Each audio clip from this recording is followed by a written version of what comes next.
Hello, everyone. We're just going to wait a moment until everybody arrives and we'll get started.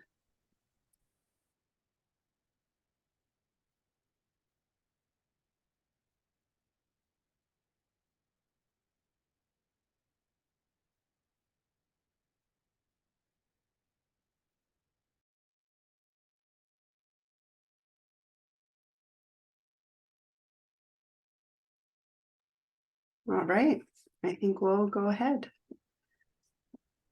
Welcome to NRCS Info Session, Conservation Stewardship Program for Farm Service Providers.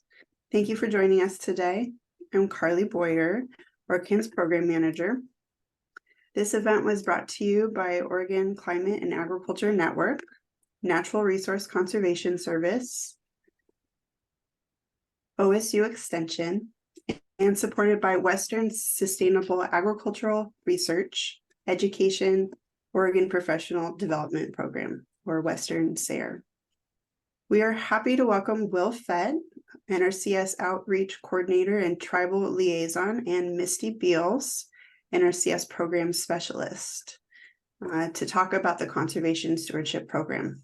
Today's info session is for farm service providers, and we will have a follow-up info session for farmers and ranchers on February 7th. Please keep an eye out for the announcement sending out later today.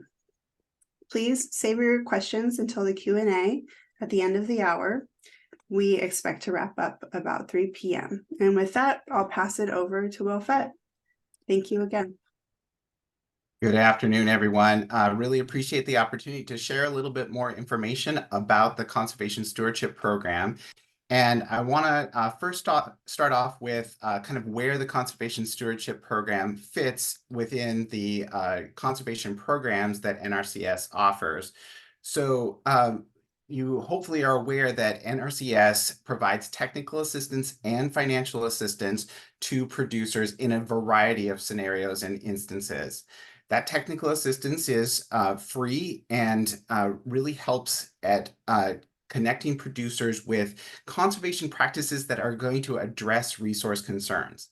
But once a resource concern or a problem like erosion is identified, we understand that there's probably some requirement for capital to implement a solution to fix that. And that's where the financial assistance piece comes into the services that NRCS offers. So the technical assistance is at no cost, but when we recommend a solution, there might be some costs associated with it, and we can step alongside and help with financial assistance to implement that good conservation practice. Our programs largely fall into 3 buckets that producers are able to take advantage of. The long-term solution is an agricultural conservation easement, and those can be wetlands or working agricultural lands. And that's roughly a 30-year timeline. We're really thinking far out. How do we preserve the usability of this agricultural production ground, or looking at it from more of a habitat, through a habitat lens and trying to do some long-term sustainability. The Conservation Stewardship Program that we're going to talk a little bit more today kind of falls into the middle of our offerings with typically a 5-year contract. What we're really doing is targeting those producers who are already engaging in some sort of conservation practice and are looking to step up their practices a little bit more for that slightly higher level of conservation. A really great opportunity to reward the work of conservation that's already happening, but then just take it a little bit farther. But if you have no experience with NRCS, then a good place to start is with our Environmental Quality Incentives Program. And these address individual or multiple resource concerns and can really do a targeted implementation of specific conservation practices. So those contracts are typically 1 to 3 years and a kind of a good entry point. But certainly, if you are brand new to this, you are eligible for conservation stewardship programs or agricultural conservation easements, and we would welcome the conversation.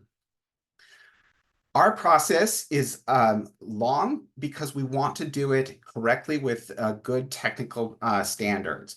It all starts with a planning conversation with a local NRCS field office, specifically a district conservationist or a soil conservationist. Once you have that initial conversation and start planning, we direct you to the application process, which will kick off the financial assistance process. And after we receive that initial application from you, we'll go through a series of steps to determine eligibility. There will be a ranking. Unfortunately, there is not an unlimited pool of money.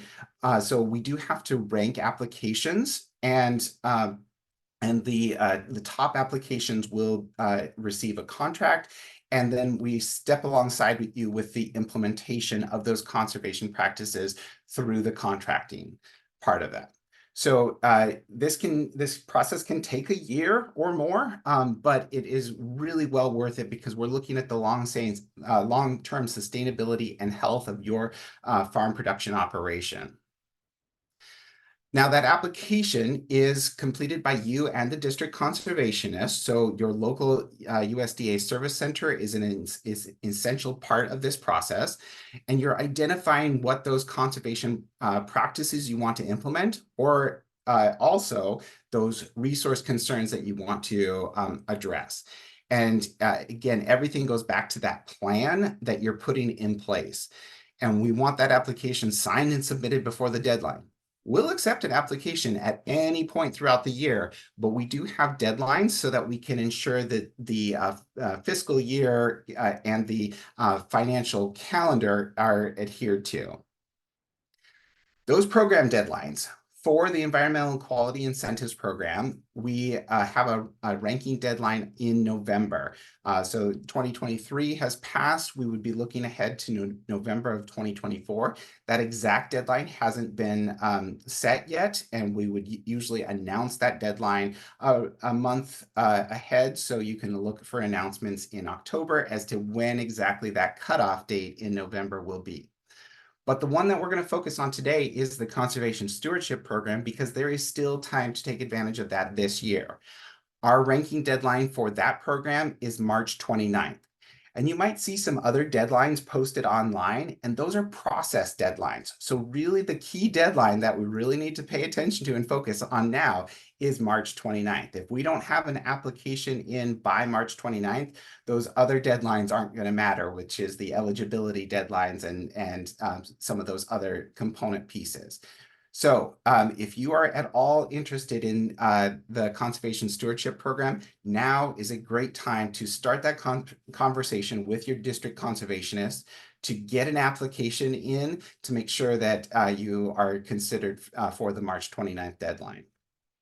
The nice thing about it is we use the exact same application for EQIP and CSP. So if you're not sure which one would fit you best, you could still apply now and have that conversation with the district conservationist to determine. And if you don't fall into the March 29th bucket, you could still fall into the November EQIP bucket. As always, our method and mode of announcements is with the Gov delivery. So if you haven't already, you can definitely sign up for email updates via Gov delivery, or just stay tuned to things like our website or informational sessions like this. Now, the second step after that application is determining eligibility. And for that, there are a couple of forms and things that we just want to make sure are checked off. If you have worked with either NRCS or the Farm Service Agency before, there's very likely that we already have a file that's kind of set up for you, a farm and tract number as well as a file. And you can use a lot of that information, just verify that it's correct and accurate. But if not, if you're brand new to working with us, it's perfectly fine. We can help walk you through that process. And there's a few forms that we'll want to ensure that are completed. The first is a customer data worksheet. Basic information about you, about your farm, how it's set up, if you're a sole proprietor or if you're an incorporated farm. There's some core information that will help us determine which are the best next steps. If you are a LLC or an incorporated business, we would also need things like your articles of incorporation, some sort of documentation that describes the business structure of your entity. And if you are a leasee, if you lease land but still want to implement conservation practices, you certainly can. We would just need an authority signing with the owner of that property, so a concurrence form. Now, we also need to verify that you are an agricultural producer, and that is part of the application process. So all of these very important things for us to know, but hopefully not too complicated of information for you to fill out on any individual form. As part of the applicant eligibility, we also need a form that verifies your adjusted gross income is less than 900,000. So there are some assumptions made that if it is a very large farm that has a large pocketbook, for lack of a better term, that they can implement good conservation practices without our financial assistance. 900,000 is still a pretty high threshold, so we still help a lot of people, but more and more we're starting to adjust our practices to incorporate smaller and smaller farms. And there is no minimum farm size that we can work with. If you have one of the examples that I have used previously is if you have a potted tomato plant on your back deck and you have a legitimate resource concern, that could be eligible. Not guaranteed that it's going to be eligible, but again, there is no minimum size for working. And a lot of small farms might only be a half acre, 2 acres, 3 acres. We are more than willing to help out with implementing good conservation on really any size farm, small or large. Part of the eligibility has to be that it is in compliance with highly erodible land conservation and wetland conservation. Those were regulations that were put in place back in the 90s, and the land basically the land has to be able to receive a conservation implementation practice without doing further damage. And we just want to make sure that we're always doing the best thing for the land. Now, these may or may not apply, but other things to kind of consider in this process is having that farm and tract number set up through the Farm Service Agency. Again, if you are a brand new person to working with USDA, that farm and tract number is going to be an essential piece of the puzzle. So that can be obtained at the local service center. So again, stop into your USDA local service center. You're not going to want to talk to the NRCS person. This time you're going to want to talk to the FSA person, but most often they're in the same offices and they can work with you and make sure that you're directed to the correct person. There are also some benefits to historically underserved audiences. So if you fall into a scenario that you are considered socially disadvantaged or limited resource or beginning farmer or veteran farmer, you'll want to make sure to call attention to that. And you can call attention to that through the NRCS program application, the CPA 1200, or you can separately call attention to that through the Farm Service Agency Form 860. Really just make sure you bring it up. We can get you the right paperwork, but you want to call attention to those things so that you can take a best advantage of the benefits that you're entitled to. All of our payments are electronic. So very early on in the process, we also want to make sure that we have direct deposits for you on 1199 so that we can verify those payments if you enter into a contract with us can be made in a timely fashion. I mentioned benefits.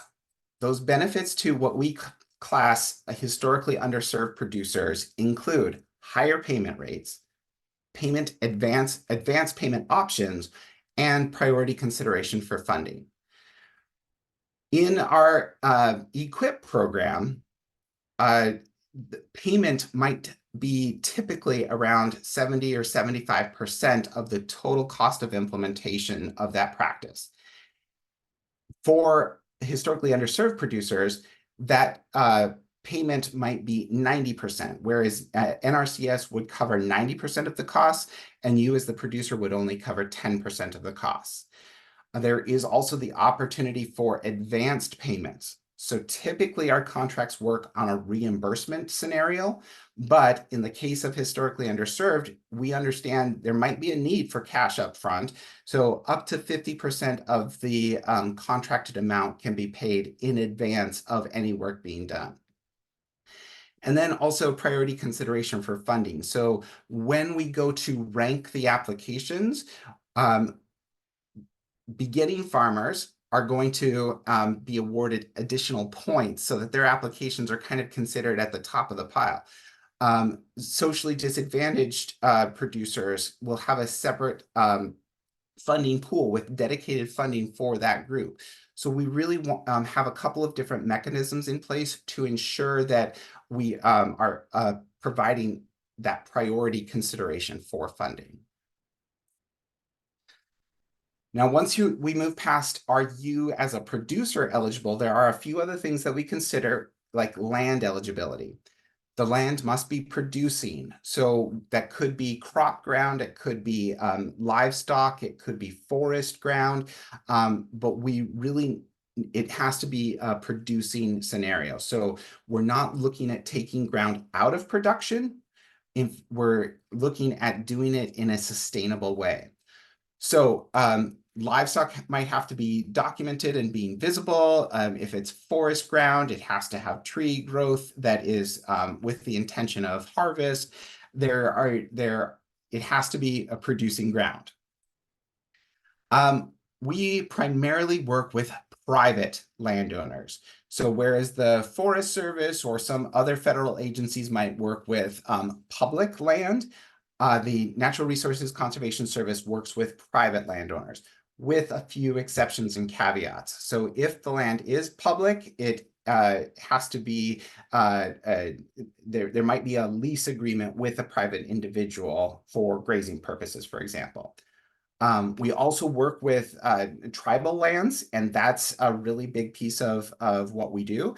And then again, I want to emphasize that you don't have to own the land. If you are leasing the land, we are more than capable of helping you implement good conservation in those scenarios too.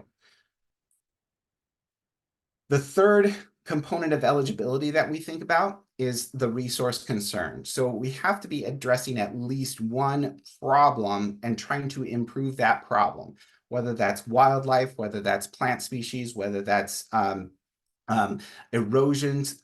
There is some issue, natural resource issue that we're concerned with and want to help you improve. The Oregon is very diverse. The west side of the state looks completely different from the east side of the state. So the types of conservation practices that are implemented are geographically different, and the priorities of that local area are determined by a local working group. So there are some conservation practices that are going to be specific to certain areas of Oregon. However, there are a number that are eligible statewide, especially our climate smart mitigation activities. Talk a little bit more about those in just a minute, but those are statewide eligible because they were part of the Inflation Reduction Act. And so we are handling those just a little bit differently than our strategic implementation of conservation. The Conservation Stewardship Program. So this is what we're really talking about today. This is that middle tier program, that slightly higher level of conservation implementation. And there are specific payment scenarios that you can take advantage of depending on your unique situation. Annual contracts, supplemental payments, and then what is most common are the minimum contracts. And that has been raised to $4,000 this year, up from, it was previously only $1,500. So it didn't make a lot of sense to small producers, or it didn't even make a lot of sense to a lot of larger producers, But at the $4,000, this minimum contract payment starts to make a little bit more sense and be worth it to go through the process. So at this point, I am going to turn it over to Misty to go into how these payment scenarios work a little bit more, because there are some things that she can explain better than I. Hi, everyone. I'm Misty Beals. I'm the CSP program specialist for Oregon. So yeah, thanks, Will. As Will said, the annual contract payments. So that's even broken down into different categories also. So we do some existing activity payments. There's two of those. One of them is based off of, all the good things you've been doing already. It's a flat rate per acre based off of eligibility, like Will went over. So you get an existing activity payment for all the good work you're doing already per acre, and then you're also going to get an existing activity payment for the number of resource concerns you meet at the time of application. So all that good work you're doing already, you're getting some credit for. And so then we also offer different enhancements, different practices, like Will mentioned, that we pay a rate per acre, and they're a little different than our EQIP program in that these are more management practices. We call them enhancements. And so if you implement that on your land, then you get a payment based off of how much more conservation you're doing. So that's really kind of the exciting part of it. You get to improve conservation, and we'll help you out. Supplemental payments, as Will mentioned, they're a little bit smaller part. There's only a couple practices enhancements that are eligible, mostly crop rotation, and then implement advanced grazing management. So we don't see those used a lot in Oregon, but it's definitely there. And then, like Will mentioned, the minimum contract payment. I've been doing some trainings around the state where we're taking a scenario on about an acre, and it's turning into a $20,000 contract. So $4,000 per year for 5 years for doing, conservation work on that acre. So that's just some exciting news. We can get some smaller landowners involved in CSP, and, even up to several acres. There's, you can get up to 20 acres and you're still not going to hit that 4,000, where now, it's making a lot more sense for people. So that's exciting, came out this year. So back to you, Will. Thanks, Misty. So as you're thinking about how might this work for me, again, we're looking at the whole farm operation, and how do you kind of thread and weave conservation into the entire plan of work that you do, managing crops, managing livestock, managing timber ground. One thing that you could do is use this CSP contract to do timely planting and management of cover crops. That's a really ideal way of looking at it, because if you look at the federal fiscal year, we end our year on September 30th, and that's kind of the time that people are planting cover crops. Well, if you're in an EQIP contract, the payment scenario of that might not work with that timing. However, because CSP is a 5-year program, now it starts to make sense to schedule planting of cover crops, manage that cover crop with planting and termination in a more timely fashion. We also look at things like grazing plans. So if you are on a piece of ground and you are looking to increase the quality of forage, which would then increase the health and vitality of your livestock, implementing rotational grazing or some other type of grazing plan, this CSP contract could be a great way of doing that. Also looking at things like no-till to reduce erosion, managing forested areas, any of those conservation practices that have a little bit more of you might not be able to get it accomplished in a single year, those could be really ideal for CSP. Misty, what other 1 or 2 examples could you offer that might fit a CSP contract? So we have kind of increased our workload in the forestry side. So improving habitat for wildlife is a big one that's come up lately. So a lot of those people looking to just increase wildlife habitat. And so there's um, a different thought on that, as a management tool that we have versus, our typical equip where it's per acre of pre-commercial thinning. So that's really cool. We've got some mulching opportunities for vineyards, orchards, small orchards, vineyards. That's been really cool and taken off well in a lot of our organic contracts, down in the Willamette Valley. So those are a couple of good examples that we have, Will. Great, thanks for that. So I also wanted to go back and talk a little bit more about these climate smart mitigation activities, because again, these are available statewide, and it doesn't matter where in Oregon you're located. And they most of them, a lot of them, fit into the CSP program, the CSP contract, because we are really trying to step up that level of conservation. So when we talk about climate smart mitigation, we're largely talking about capturing carbon in the soil, but we understand that that's a very complicated and dynamic system, and it might mean that we need to actually thin a section of forest ground to promote understory vegetation to promote carbon capture in the soil. So it's really thinking about each individual ecosystem dynamically and making sure that we're implementing good conservation practices specific to that area. And that's why a lot of times it's hard for us to give solid examples, because it is very unique to the landowner and what your conservation goals are. But hopefully this can help frame it. Things like nitrogen management. Are you putting inputs on in the right place, at the right rate, with the right source? Are you managing your livestock to reduce methane emissions? Are you improving the forage and with a grazing plan? So there are lots of different types of climate smart mitigation activities, and each one of these headings here has a full list of specific conservation practices associated with it. And I think Emmerich has maybe dropped that link in the chat. Yes, he has. So if you follow that climate smart mitigation activities list, you'll see the full breadth of the specific conservation practices that can be implemented on your property that you would be eligible for.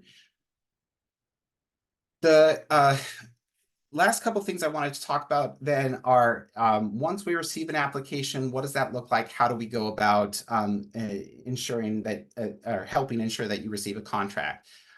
We do have funding pools, and some of this is specific to EQIP, and some of it applies to CSP. So I'm going to kind of talk about it holistically, but Misty can help break that down. But these funding pools, again, give priority consideration to certain groups. For example, we have a specific high tunnel initiative. If you're interested in putting a high tunnel on your property to help manage water, to help manage pests, to help improve plant vitality and vigor, that is a specific funding pool that your application would be put in and ranked against other high tunnel applications. Beginning farmers, socially disadvantaged, forest land, cropland. These are funding pools, so your application is competing with similar applications from similar applicants. And then some of those examples of localized ranking pools that are determined by the local working group are things like food security, or managing wildfire hazards, or our sagebrush initiative that covers almost 3/4 of southeastern Oregon. So lots of specific, unique, local ranking funding pools, and then some more broad funding pools as well. I want to stress and highlight those benefits again to beginning farmers, beginning veteran farmers, limited resource and socially disadvantaged farmers. please call attention to that if you fall into one of those categories, because the additional benefits that you would receive definitely make it more lucrative for you to, and hopefully incentivize you to want to take advantage of these programs.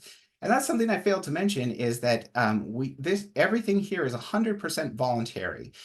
We are not a regulatory agency. This is producers interested in conservation, wanting to implement conservation, and asking us for help, and we step alongside you to help implement those conservation practices. So 100% voluntary on this.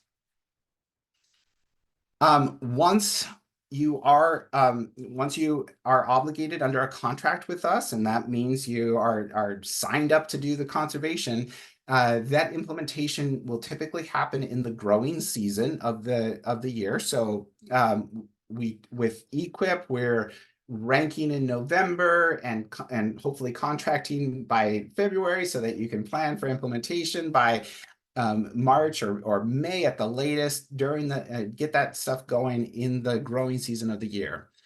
Again, that cost share can be between I put on the slide 70 to 85%. Depending on the exact payment scenario, it really could be 70 to 90%, with that 90% again being for historically underserved. EQIP is a 1 to 3 year. CSP is a 5-year contract. Those are things to keep in mind as you are applying for and then hopefully implementing contracts with us.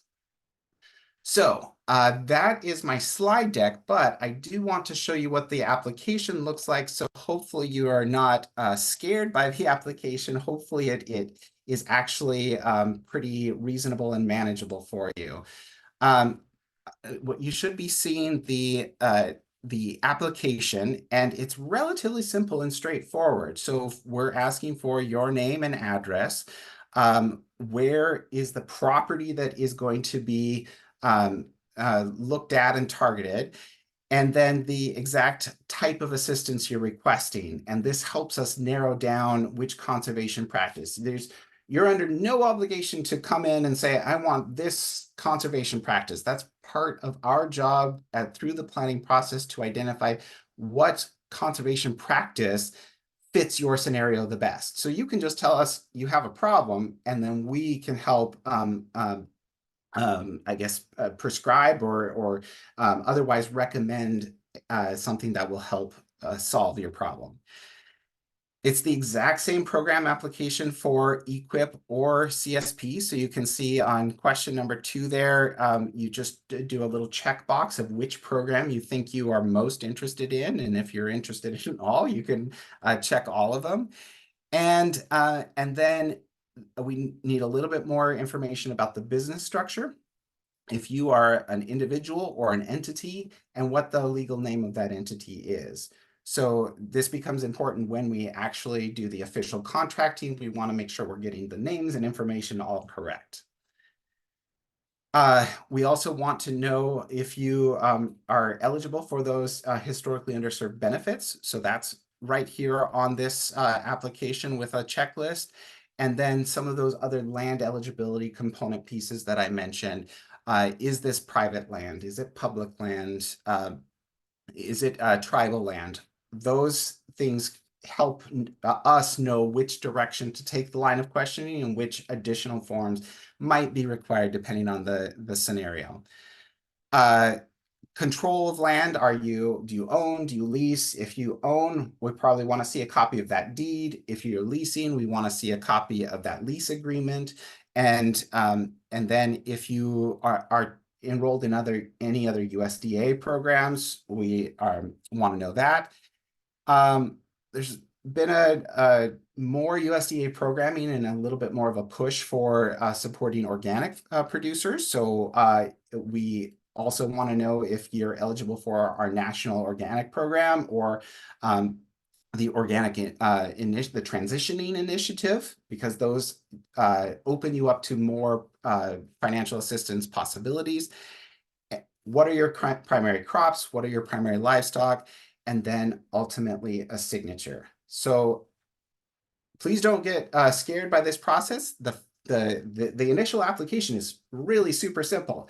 It's some of those other forms a little bit later on in the process that might get a little bit confusing or complicated.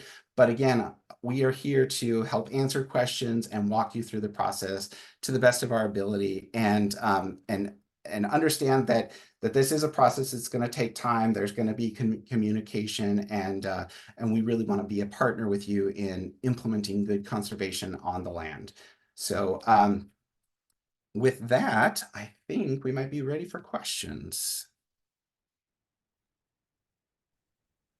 Great. Thank you so much, Will.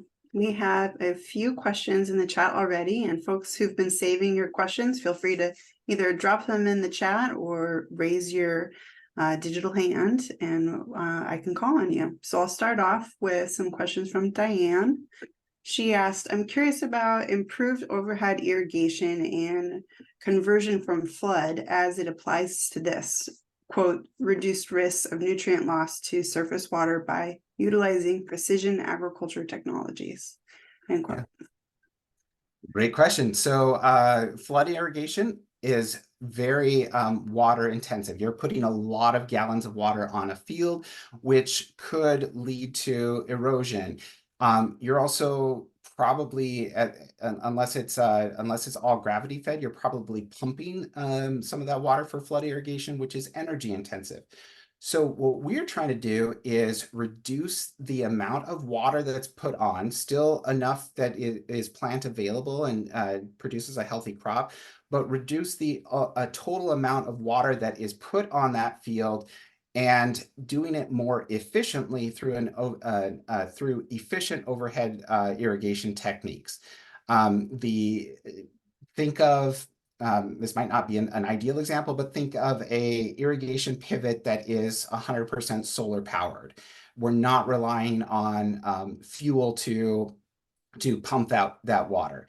That might be one example of how we're trying to make that system more efficient, but embedded in each of our conservation practices. So embedded within that irrigation system are scenarios that can specifically fit your unique production operation. So we're not prescribing one solution for everybody. We have different scenarios that can be applied to unique situations tucked in under that overarching conservation practice. Hopefully that makes sense. Thank you. Diane had a follow-up question, and then then Megan can speak. So the second one here is, and what is meant by a grassed waterway? Mm-hmm. So think about a crop field on a slightly hilly or elevation different terrain. The water is all going to run to the low spot, and you probably don't want to plant through that low spot because you're going to have water flowing through high rain events and you're going to have soil erosion. So a portion of that low spot is planted over with grass, and that grass or other perennial crop is then holding the soil in place, reducing soil erosion. You can look at the overall planting of that field and say the yield for that low spot is probably going to be less than other areas of the field anyway. So you're probably not going to lose much by taking it out of production.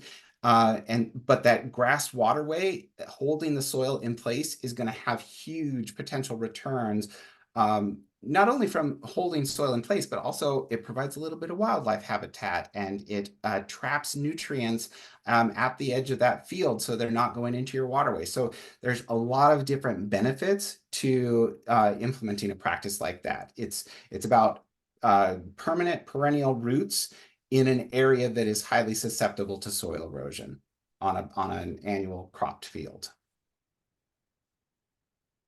Great, thank you. And Megan, do you have a question? Oh, you described a number of steps at the beginning of the process that someone would need to go through. And I remember you saying something like, it might take up to a year to do all of those things. And then you also shared a very simple application due for CSP. I thought it was very simple and agreed with you that that seems feasible for a producer to do pretty quickly, and especially if they had a little support if needed. But that would be due by March 29th for CSP to be included in these ranking deadlines. And is it true that that's really the only step that needs to happen by March 29th, is getting that in as kind of like, I'm interested, get me going? Or are there other steps that would need to happen before? I would highly, highly recommend that you have a conversation with that district conservationist and start that planning conversation, because they can come out to the property and they can look at the scenario and probably help you fill out that application a little bit better, so that the next steps are maybe make more sense. But essentially, all you have to do is fill out that application by March 29th. When I say it could take up to a year, that's very timing dependent, because if you submitted an application on March 30th, it's not going to be considered until a year after that. So yeah, it's very timing dependent, but again, now is a perfect time to have that conversation with the district conservationist and get your application in. Thank you.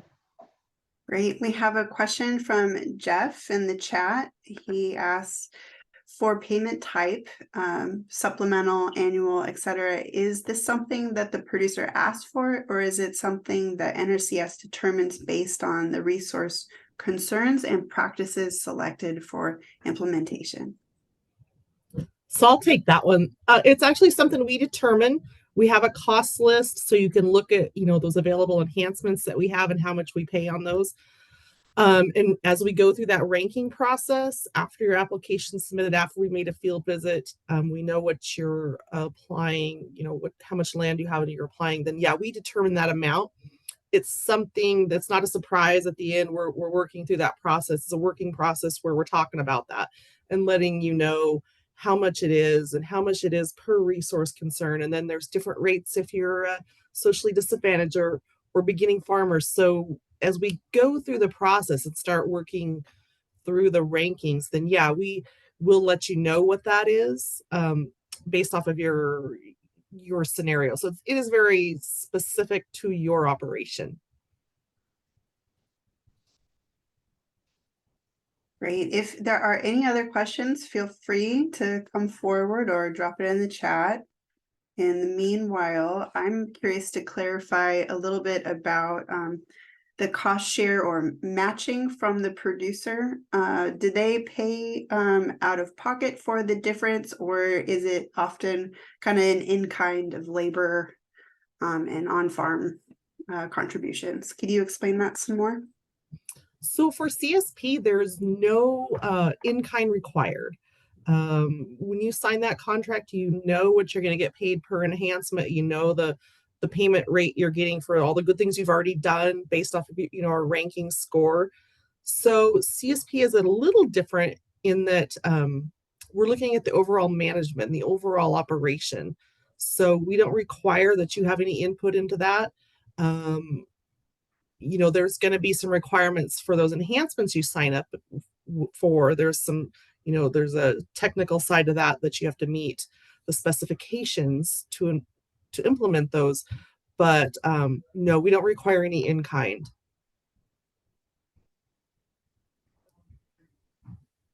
Great, thank you. Well, there's no more questions that I'm seeing. I think you're pretty thorough. So yeah, I suppose that is our presentation today, unless there's anybody else that has a question lurking around. All right, well, then I think I will have us go into some closing. Thank you so much for being available today. I want to thank Will Fett and Misty Beals for your presentations today. It was really thorough. And I'd like to invite our audience to please keep an eye out for our follow-up information session for farmers and ranchers. Oh, Megan has a question. just want to clarify what kind of support is available after this. So maybe you're about to say that, so I can hold. Right. Yes. So yeah, if you have any additional questions, you can find the contact information for either Misty or Will in the follow-up email that we're going to be sending out very shortly. And that'll have a lot of next steps and all of the same links that were dropped in the chat. Also, we're going to have this recording available once we're able to get it onto our YouTube. So you can do next steps and talk with Will or use that link for finding your local NRCS office and talk to your district conservationist and make that plan. Cool. So yeah, please do keep an eye out for our second informational session for farmers and ranchers. We're going to be announcing that this afternoon, and we appreciate your help in getting the word out, especially for new or underserved NRCS customers. So thank you for attending today and have a great afternoon.